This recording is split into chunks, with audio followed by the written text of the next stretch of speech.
ministre de l'Habitat visite des infrastructures de services en cours de construction dans la wilaya du Tagant.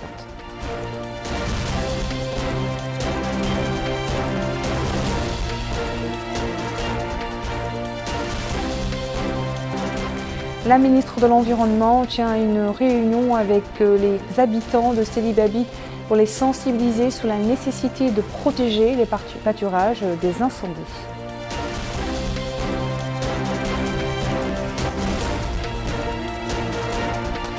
Et le département de l'action sociale lance la 3e vague d'aide financière pour les patients atteints d'insuffisance rénale au Gourgoules.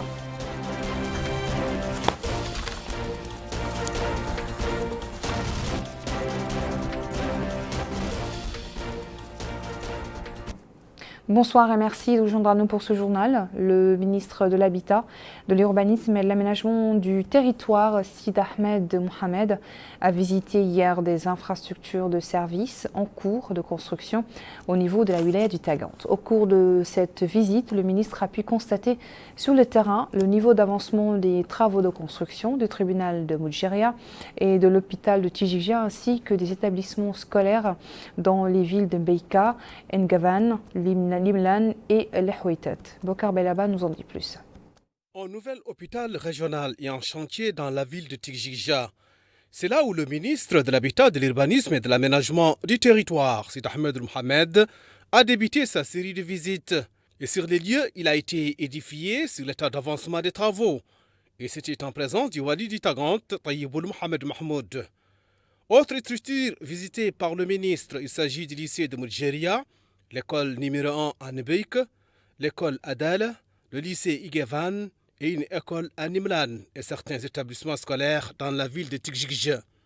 Et à cette occasion, le ministre de l'Habitat, de l'Urbanisme et de l'Aménagement du Territoire, Sid Ahmed Mohamed, a déclaré que cette visite lui a permis de s'informer sur les étapes franchies par les travaux dans ces différents chantiers, notant que l'achèvement de l'hôpital de Tijija s'inscrit dans le cadre d'un vaste programme de santé comprenant 3 hôpitaux dans les villages du Khod al-Harbi, Brakna et Tagant, en plus de la construction de 20 centres et 28 points de santé à l'intérieur du pays. Il a ajouté que la mise en œuvre de ce programme vise à fournir des services de santé et à les rapprocher des citoyens, soulignant l'exigence du respect des délais contractuels, des normes de qualité et des obligations des cahiers de charges. Par ailleurs, le ministre a pu constater sur le terrain le niveau d'avancement des travaux de construction du tribunal de Moudjeria et d'une école à Lehouitat. La ministre de l'Environnement, Lalia Camara, a tenu hier soir dans la ville de Sidi Babi une réunion avec les maires des communes rurales de la wilaya, les notables, les organisations des agriculteurs et des paysans, ainsi que les acteurs de la société civile intéressés par les questions environnementales. La rencontre, qui s'inscrit dans le cadre de la campagne nationale contre les feux de brousse lancée samedi depuis la commune de Gouraï, s'est déroulée en présence du Wali du Guidimara, Ahmed Mohamed Mouloud, Mahmoud Plissou Oulde.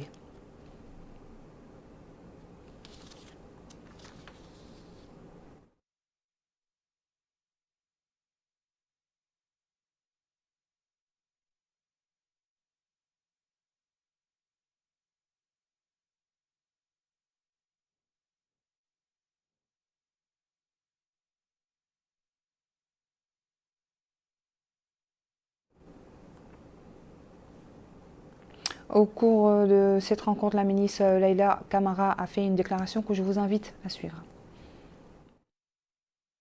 Monsieur le Wali, Monsieur le Président du Conseil régional, Monsieur le Hakem de la Mourata de Sidi Babi,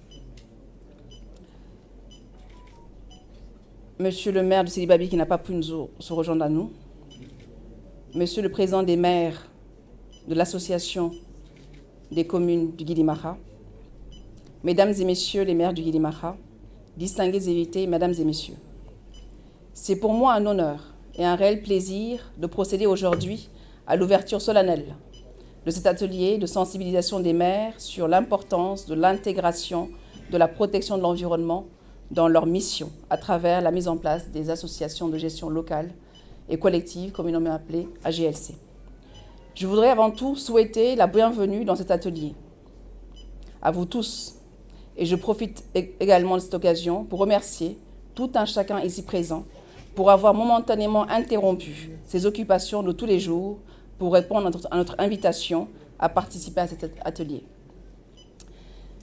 Cette rencontre est une occasion pour mettre la protection de l'environnement au cœur des responsabilités et du rôle des maires et des associations, ONG, leaders d'opinion, afin d'adopter des options appropriées pour lutter ensemble contre la dégradation de nos ressources naturelles et de notre environnement.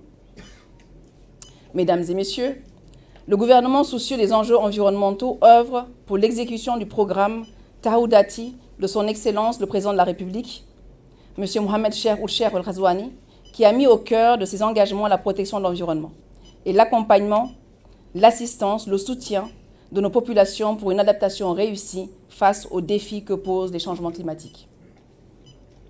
Notre pays a été durement confronté, depuis de longues années déjà, aux défis majeurs de la sévérité climatique.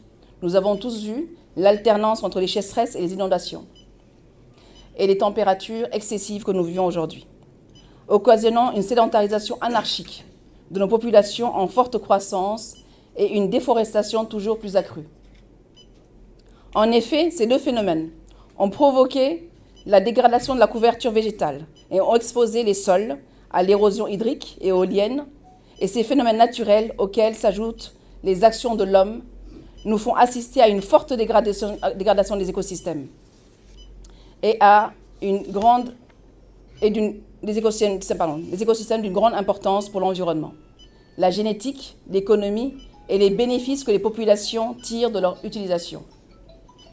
Face à ce constat, le département de l'environnement que je dirige a choisi de renforcer la collaboration avec les populations et donc leurs représentants au niveau local, que vous êtes les maires, les chefs de village et leurs collaborateurs, pour lutter ensemble pour la restauration de nos terres fortement dégradées, la régénération de nos écosystèmes et leur protection.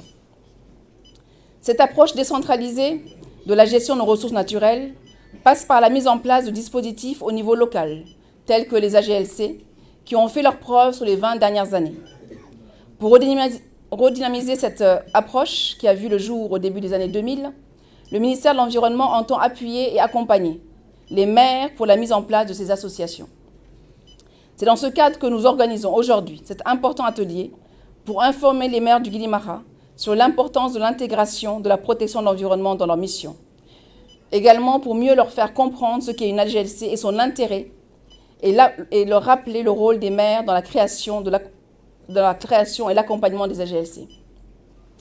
Je ne voudrais pas terminer mon propos sans remercier encore une fois Monsieur le Wali pour avoir accompagné nos actions et vous tous ici présents pour avoir répondu présent à notre invitation et ainsi nous témoigner de votre compréhension de l'importance que revêt la protection de l'environnement pour un cadre de vie sain et bénéfique à nous tous, économiquement et socialement.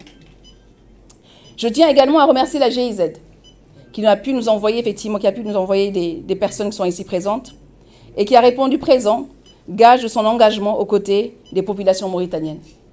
Je reste persuadée que les AGLC sont un outil essentiel à la protection de notre environnement et de nos ressources naturelles. Cet atelier de sensibilisation est une première étape de la démarche du ministère de l'Environnement. Elle sera suivie d'un travail d'accompagnement des communes par le ministère pour la mise en place effective des AGLC là où elles n'existent pas. À Kaidi, la direction régionale de l'action sociale, de l'enfance et de la famille a procédé ce matin à la distribution du 3e lot d'aide financière allouée par le secteur aux patients atteints d'insuffisance rénale. Ces subventions visent à améliorer les conditions de vie de cette frange vulnérable de la population. Abdoul Adamaba.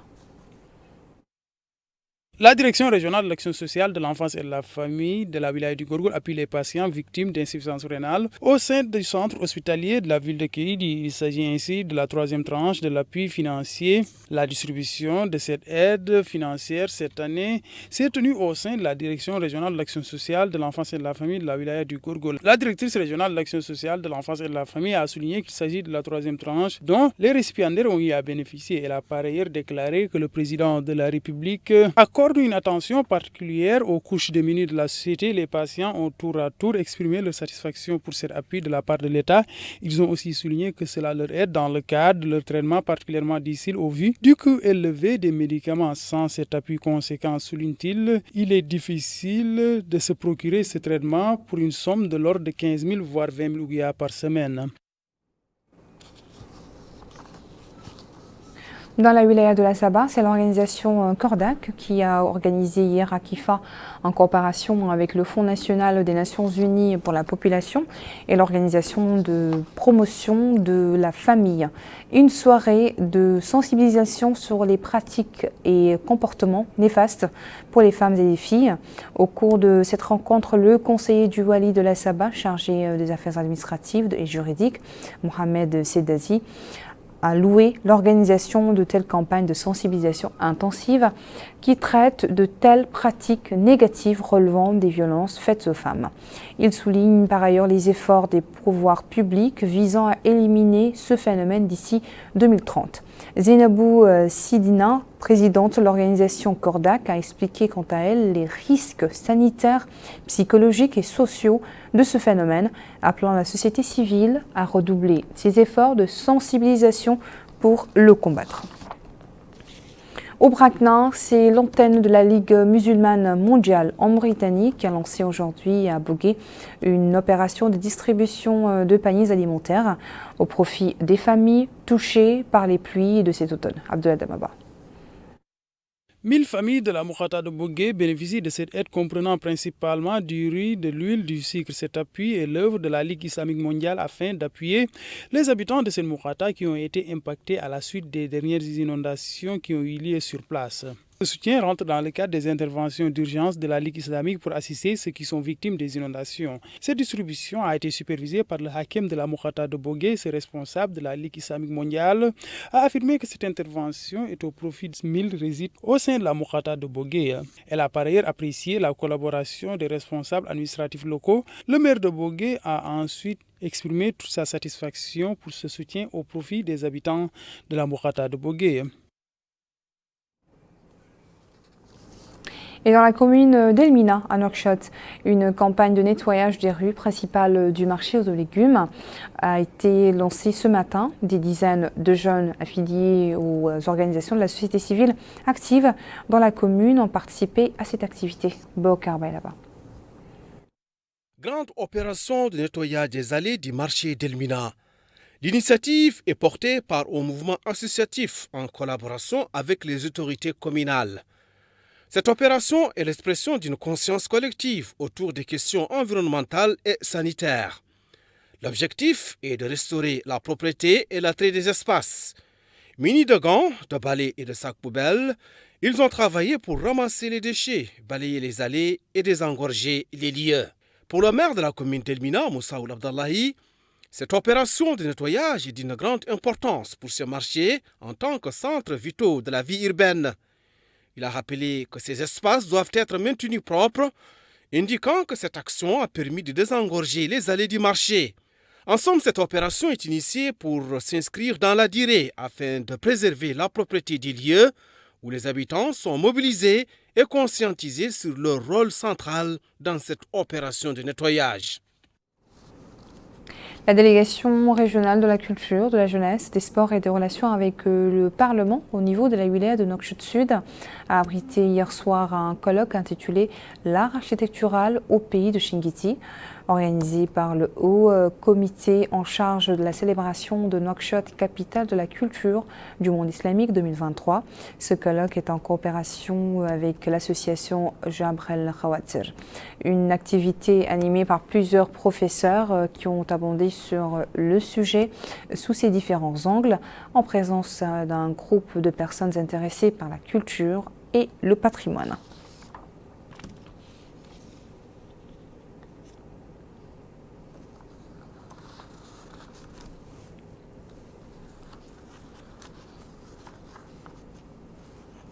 Le parti INSAF a annoncé hier soir au Palais des conférences de Nouakchott le lancement de sa saison politique 2023-2024.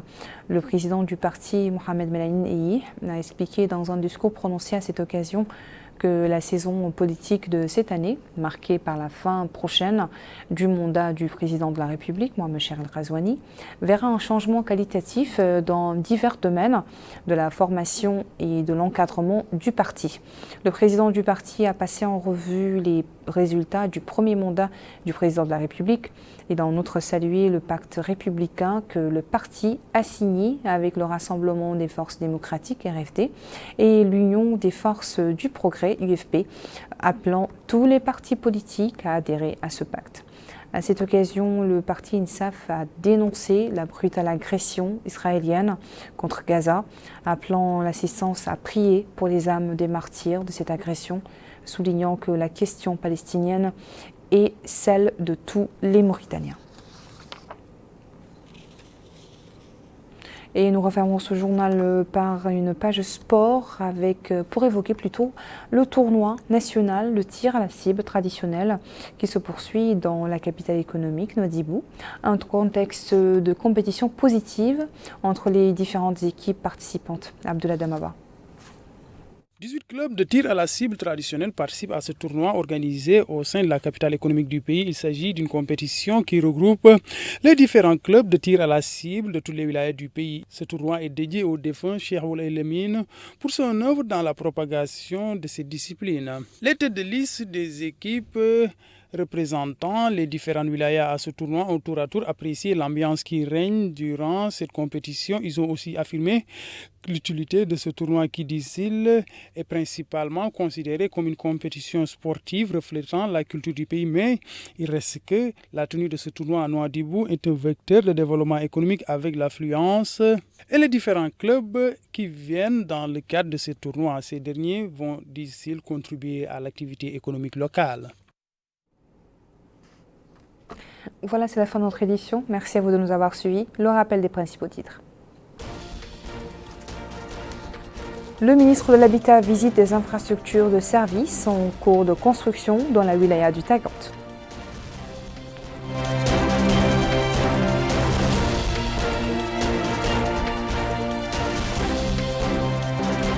La ministre de l'Environnement tient une réunion avec les habitants de Sidi Babi pour les sensibiliser sur la nécessité de protéger les pâturages des incendies.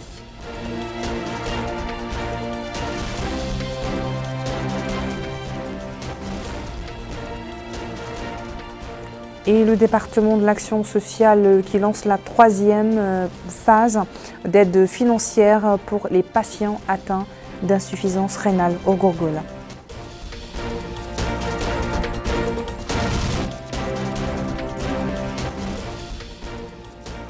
Merci, je vous retrouve demain, Inch'Allah, pour une nouvelle édition du journal. Bonne soirée.